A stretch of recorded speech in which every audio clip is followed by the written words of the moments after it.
Hey, lovely people, a pleasant evening to everybody. Now, for those of us who we struggle sometimes and we say, God, I cannot understand this phenomenon. How is it that I do good and bad happens to me, and that individual or those people do bad and good happens to them? In fact, it is as though they're soaring as an eagle.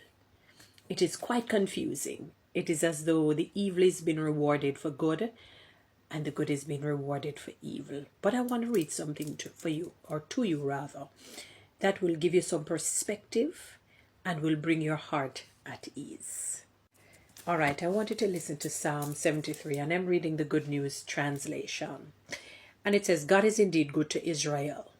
You know, you could say God is indeed good to Jamaica if you want. Just personalize it. And it says, to those who have pure hearts, listen, but I had nearly lost confidence. My faith was almost gone because I was jealous of the proud. You hear the right? I think it is David who is speaking. I think. I could be wrong. Because I was jealous of the proud. You know, and this is a man of God or a woman of God pouring out his or her heart to God and telling him the truth, the natural, innate truth, or let me not say innate, the feeling that is going on within. Because this writer cannot understand how is it that more than likely it is he, you know, David, he is doing good. I think it is David.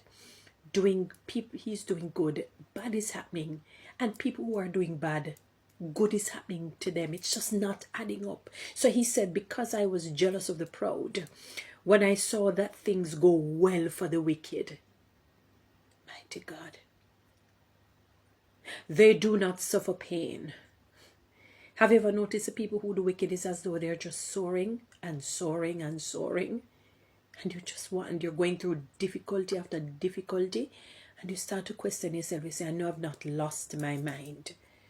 I know I'm not perfect, but I know I'm doing, generally speaking, I'm doing good. And all of these challenges are happening to me. And those individual or those people, and that individual is literally doing evil and wicked, and good is just happening for them. Everybody gravitates towards them. Something is just off.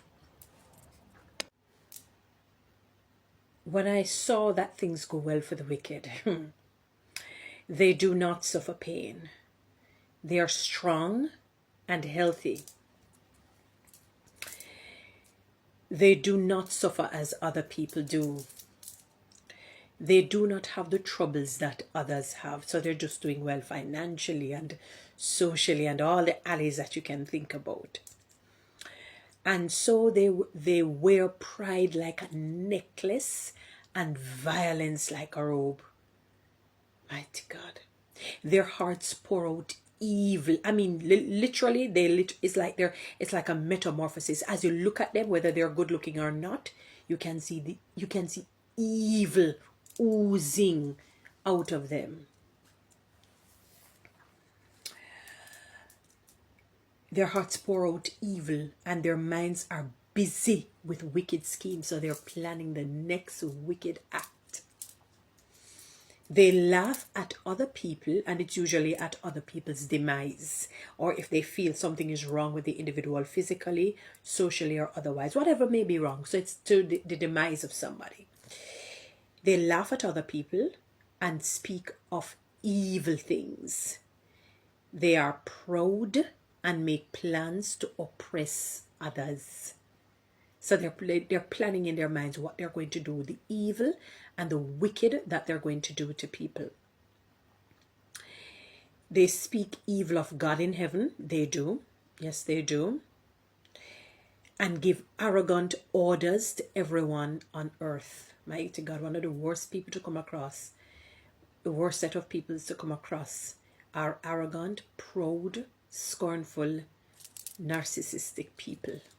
If you ever come across people like that, you have now understood snippets of hell and who Satan is.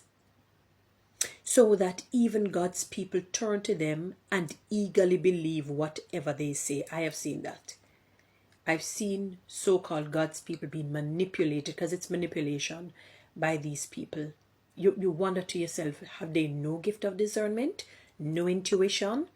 It bothers my mind. I've seen that I know for a fact it's true. You know what I mean? As though those wicked people will get them to turn against their brothers and sisters in Christ. I've seen that. It is sad. They say God will not know. The Most High will not find out. This is what the wicked are like. They have plenty and are always getting more. My God, it is true. Is it for nothing? Then I've kept myself pure and have not committed sin. And he's talking about like generally practicing sin. It doesn't mean perfection. That's what he means. Oh God, you have made me suffer all day long. I just said it. The people who are doing good, it is as though they are being rewarded evil for good. And those who are doing evil, it is as though they are being rewarded good for evil. So it says, oh God, you have made me suffer all day long. Just day and night you're suffering and suffering. And you're not understanding you're doing the right thing. You know, it's like a Job moment. Every morning you have punished me.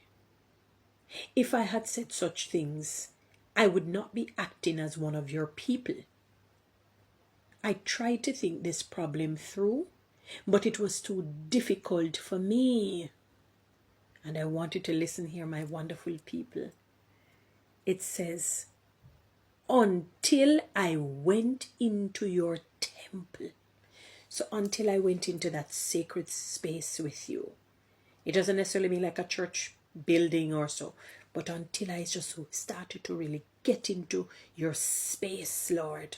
So it says until, this is verse 17 now.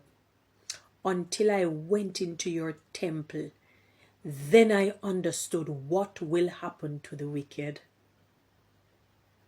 You will put them in slippery places and make them fall to destruction. Go and read Proverbs chapter 6. Just read the entire chapter. Proverbs chapter 6. When it talks about sudden destruction coming upon these people. They're instantly destroyed. Instantly. Have you ever seen some people who, wicked for so long, and then just, it's like clockwork, as they wake up and the destruction just takes them right over. I've seen it. And they go down to a horrible end. They die badly too. I've seen it. I can tell you I've seen it in the lives of some wicked and evil people. They're like a dream that goes away in the morning. When you rouse yourself, oh Lord, they disappear. When my thoughts were bitter and my feelings were hurt, I was as stupid as an animal. I did not understand you. This is what David is saying. I did not understand you. That's true. There are times it's like you just cannot fathom God. You say, God, I don't understand you. I'm not getting you. How you're making these wicked people prosper and good people going down. It makes no sense. But it was until David went into the temple. He said, yet I always stay close to you. You're just still not moving away from God. And you hold me by the hand.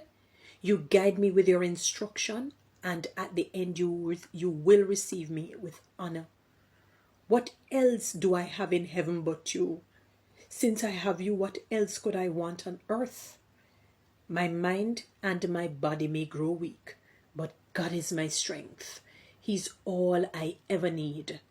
Those who abandon you will certainly perish. You will destroy those who are unfaithful to you. But as for me, how wonderful to be near God, to find protection with the sovereign Lord, and to proclaim all that he has done. So David says, but until I went into the temple, then God just showed me the sudden disaster, the sudden destruction of these evil and wicked people. And I think God allows them to look seemingly as they're soaring. And I've heard people say that the devil blesses too. I wouldn't use the word bless, but he grants so-called gifts to do his bidding, to do what he requires of you. But he's still going to come at you and break you because you're actually doing evil. And whatever seed you sow, that you will also reap. Guys, you know what to do, TikTok and YouTube. Subscribe. Give me one of those lions. Thank you.